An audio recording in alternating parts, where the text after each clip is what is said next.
150 songs written across 1,000 years by shepherds and kings and exiles and men whose names we will never know.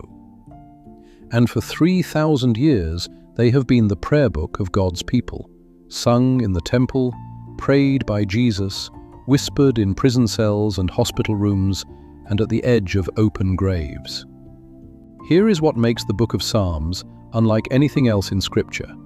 Whatever you are feeling right now, soaring joy, black grief, white-hot anger, quiet gratitude, crushing guilt, or the flat grey of feeling nothing at all, there is a psalm that already put it into words and set those words down in front of God. The rest of the Bible is God speaking to us. The Psalms are the book God gave us to speak back. They do not clean you up before you are allowed to pray. They meet you in the mess and hand you the words. So, before we walk through them one by one on this channel, let's step back and see the whole Psalter. What it is, who wrote it, how it is built, and how the God of heaven meant for you to actually use it. This is your introduction to the Psalms. Start with the simplest question. What is this book? The Psalms are the songbook and the prayer book of the people of God. 150 of them, gathered over centuries, sung in the worship of ancient Israel, prayed by Jesus and his disciples, chanted and sung by the church in every century since. When the early Christians needed words for worship, they reached for the Psalms. When the persecuted church needed words for suffering, they reached for the Psalms. They have never stopped. Even the name tells you what it is. In Hebrew, the book is called Tehillim, simply praises. The English word psalms comes from a Greek term for songs sung to the plucking of strings. Praise set to music. That is the whole book in 2 words. And one feature of how these songs are built will change the way you read every one of them. Hebrew poetry does not rhyme sounds the way English poetry does. It rhymes ideas. A line says something, and the next line echoes it, sharpens it, or flips it over. The same thought struck twice from 2 angles. The heavens declare the glory of God, and the firmament showeth his handiwork. One idea, 2 lines. Once you start hearing that pairing, the Psalms stop being a wall of words and begin to move like the music they are. And notice what kind of book this is not. It is not a systematic theology, laying out doctrine point by point. It is not law, or history, or prophecy.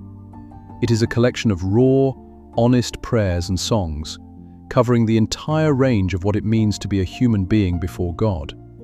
Praise and despair, triumph and defeat, faith rock solid and faith hanging by a thread.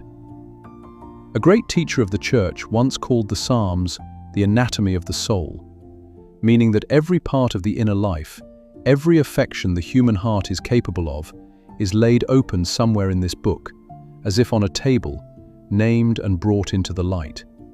There is no emotion you can feel that God did not think worth including here. That alone should tell you something about the God who gave it. He is not squeamish about your inner life. He wrote a book to hold it. So who wrote all of this? The answer is 1,000 years of God's people, not one voice, but a chorus. The largest share belongs to David, the shepherd boy who became king, the man the Bible calls the sweet psalmist of Israel. Roughly half the Psalms carry his name, and they were written across the whole span of a dramatic life, from the fields where he watched sheep, to the caves where he hid from a king trying to kill him, to the throne, to the lowest pit of his own worst sin. But David is not alone. There is Asaph, the worship leader, the sons of Korah, a family of temple singers, Solomon, the wise king, and the oldest psalm in the entire book was written by Moses himself, centuries before David was born. And many of the psalms carry little notes at the very top, ancient titles that pin them to a real moment. A psalm of David when he fled from his own son, a prayer from the wilderness when his soul was parched, a raw prayer titled plainly, "For the one who is overwhelmed and pours out his complaint before the Lord." These were not abstract poems composed in a quiet study. They were forged in the actual fire of real lives, which is exactly why they still fit yours. And a good number are simply anonymous, no name attached, only the words, which is fitting because it means these prayers were never meant to belong to the famous. They came out of caves and thrones and battlefields and sickbeds and exile, and then they were handed down to ordinary people standing in ordinary trouble, handed down finally to you. The names on most of them could just as easily be yours. Now, the Psalms are not all the same kind of song, and knowing the main types will change how you read every one of them. So here is the range. There are hymns of pure praise, psalms that do nothing but lift up the greatness of God and sweep you up with them. There are psalms of thanksgiving for rescue already given. There are wisdom psalms, like Psalm 1 and the great Psalm 119, that teach you how to live. There are royal and messianic psalms, like Psalm 2 and Psalm 110, that look past their kings to a greater king coming. And there are the penitential psalms, like Psalm 51, the broken prayers of repentance. But here is the category that surprises people, because it is the largest of them all, the Psalms of Lament.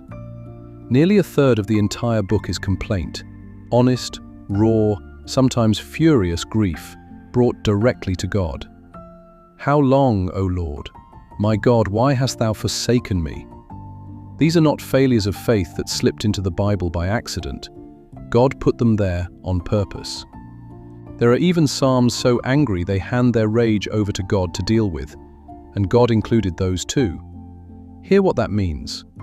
You are not required to arrive polished and calm before you are allowed to pray. Lament is not the opposite of worship. Lament is worship, worship that refuses to lie about how much it hurts. The Psalms give you God's own permission to be honest with Him. The Psalms may look like a random pile of 150 poems, but they are not random at all. There is an architecture here, and once you see it, you cannot unsee it. The whole collection is deliberately divided into 5 books, and each of the 5 ends with a burst of praise, a doxology, before the next begins. 5 books. The number is not an accident. It quietly mirrors the 5 books of Moses, the Torah, as if to say, here is a law to obey, and here is a prayer book to pray your way through obeying it. And the entire Psalter has a direction of travel. It opens with Psalm 1, which is not really a prayer at all, but a gatekeeper. It stands at the doorway of the entire book and quietly makes you choose before you take a single step inside between 2 ways of living. We give Psalm 1 its own full treatment on the channel. Here, just notice its job. It is the deliberate front door the editors built to frame everything that follows. And it does not end in the middle of the struggle. It ends with 5 straight psalms of nothing but praise. The last 5, 146 through 150, each one beginning and ending with a single word. Hallelujah. Praise the Lord. Sit with that shape, because it is the shape of the life of faith itself. The book begins in tension and struggle, moves through every low place a soul can go, the lament, the guilt, the fear, the rage, and it climbs over 150 psalms, all the way up to unbroken praise. That is the trajectory God is drawing you along, from the depths upward to praise. The Psalms do not just describe that journey, they walk you through it. And now the deepest thing about this book, the thing that turns it from ancient Hebrew poetry into something living for you today. Jesus Christ lived inside the Psalms. He quoted them more than any other book in the Bible. He sang them, The hymn he sang with his disciples after the Last Supper was almost certainly a psalm. And listen to where the psalms were on his lips at the end. Hanging on the cross, in the worst hour of human history, Jesus did not reach for new words. He prayed Psalm 22. My God, why hast thou forsaken me? And with his last breath, he prayed Psalm 31. Into thy hands I commit my spirit. Written 1,000 years before the cross, and yet they fit that moment like they were carved for it, because they were. The Psalms are shot through with a suffering king and a reigning king. Psalm 22 describes a crucifixion centuries before crucifixion existed. Psalm 110 is quoted in the New Testament more than any other single verse in the Old. So understand what you are holding when you open this book. The Psalms point forward to Christ, and Christ himself prayed them, which means that when you pray a psalm, you are never praying alone. You are praying words that Jesus prayed before you, with the same God he prayed them to. You are, quite literally, praying with him. So how do you actually use this book? Not the way you read the rest of the Bible. The Psalms are not mainly for studying, they are for praying. So pray them, do not just read them. Take one at a time, slowly, out loud if you can, and make its words your words. When your own heart has gone silent, when grief or fear or even joy is too big for you to find language for, this is where you come. Borrow their words until your own come back. That is not cheating, it is exactly what they are for. And notice one more thing that will steady you. Almost every lament in this book, no matter how dark it starts, turns. It begins in the pit, how long, O Lord? And somewhere before the end, it turns back toward trust. But I will trust in thy mercy. The Psalms teach you to be brutally honest about the darkness and to keep turning, every time, back to God. That is the rhythm they will train into you if you let them. Tell him the truth and then trust him with it. Do that daily, and this book will slowly become the language of your own soul. So that is the Psalter, the songbook of the human heart. 1,000 years of honest prayer, built in 5 books that climb from the depths to unbroken praise, and filled from end to end with the Christ who prayed them first. And here on this channel, we are walking through them, one psalm at a time. Wherever you are tonight, there is one waiting for you. If you are weary, start with Psalm 23 and the shepherd who leads you beside still waters. If you are carrying guilt, Psalm 51 and a God who creates a clean heart. If you feel unseen, Psalm 139 and the God who knew you before you drew a breath.